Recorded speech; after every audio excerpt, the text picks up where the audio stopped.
राधे राधे मेरे प्यारे भाइयों बहनों माताओं व बंधुओं, संस्कार की बातें चैनल में आपका स्वागत है।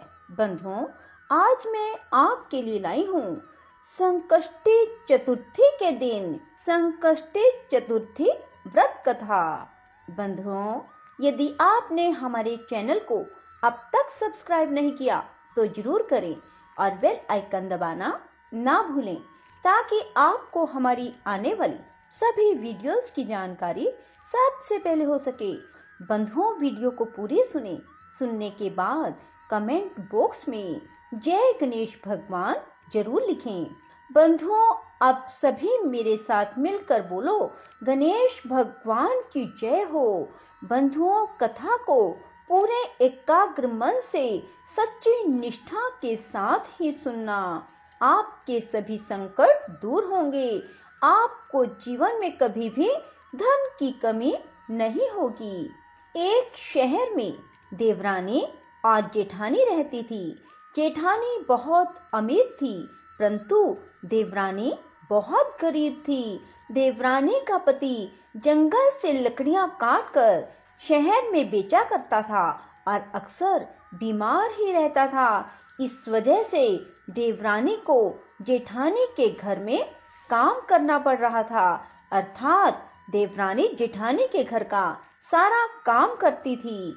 बदले में जेठानी बचा हुआ खाना, पुराने कपड़े देवरानी को दे देती थी। इसी से देवरानी का घर चल रहा था। माघ महीने में देवरानी ने तिल चौथ का व्रत किया।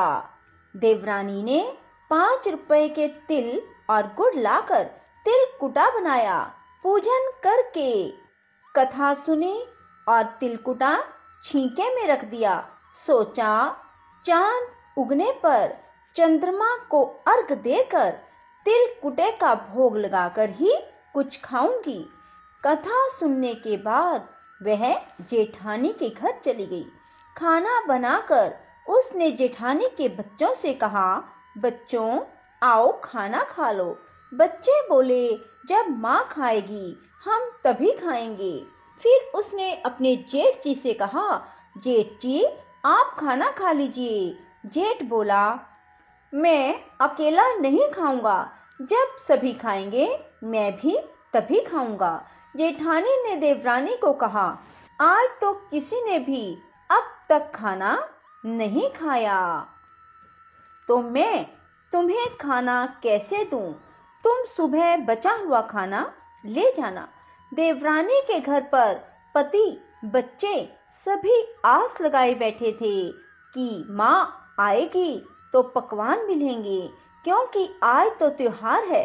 जब बच्चों को पता लगा कि आज तो रोटी भी नहीं मिलेगी तो बच्चे रोने लगे।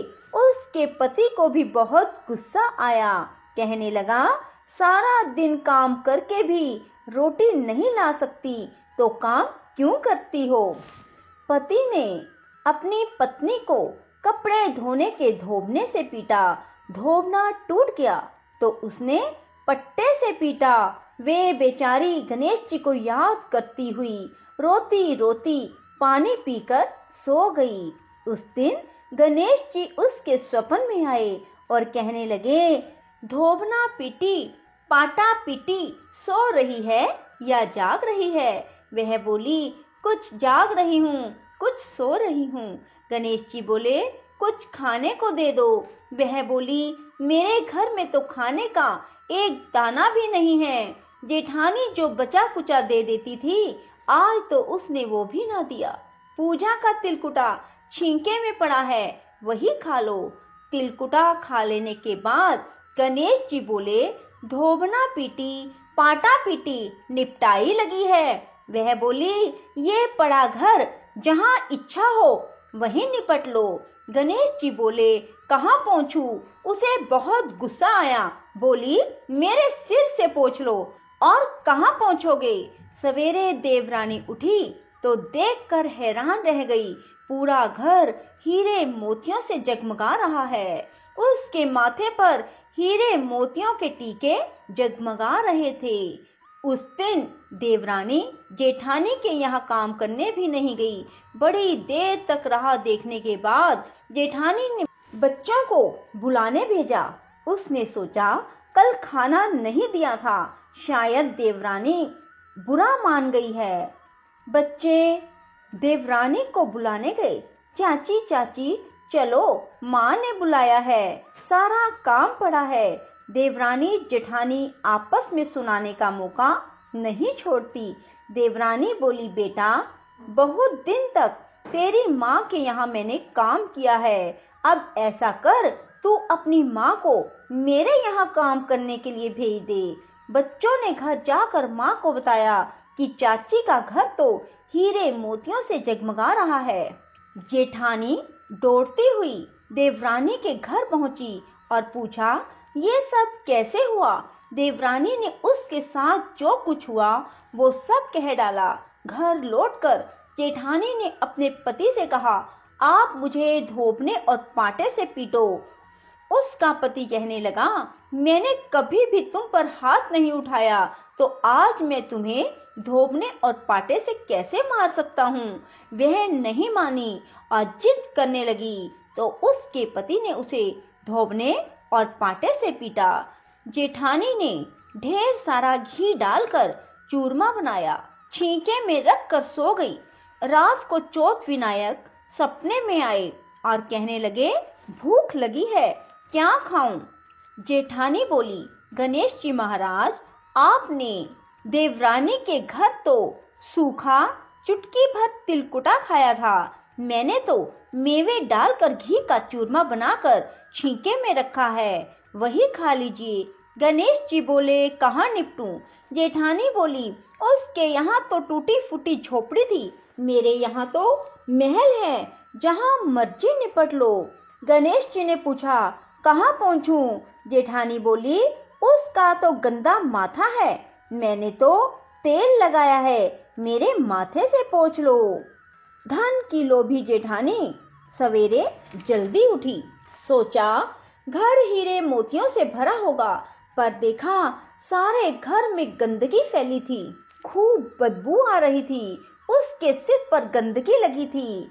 हे गणेश जी महाराज, ये आपने क्या किया? मुझसे रूठे और देवरानी पर टूटे। जेठानी ने सफाई करने की बहुत कोशिश की, पर गंदगी और फैलती गई।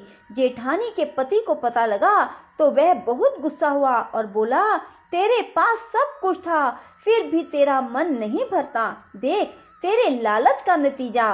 परेशान होकर जेठानी गणेश जी से विनती करने लगी, मुआफी मांगने लगी। गणेश जी ने कहा, देवरानी से जलने के कारण और धन के लोभ से तूने जो किया, यह उसी का नतीजा है। इस प्रकार जेठानी को सबक सिखाते हुए गणेश जी ने अपनी माया समेट ली।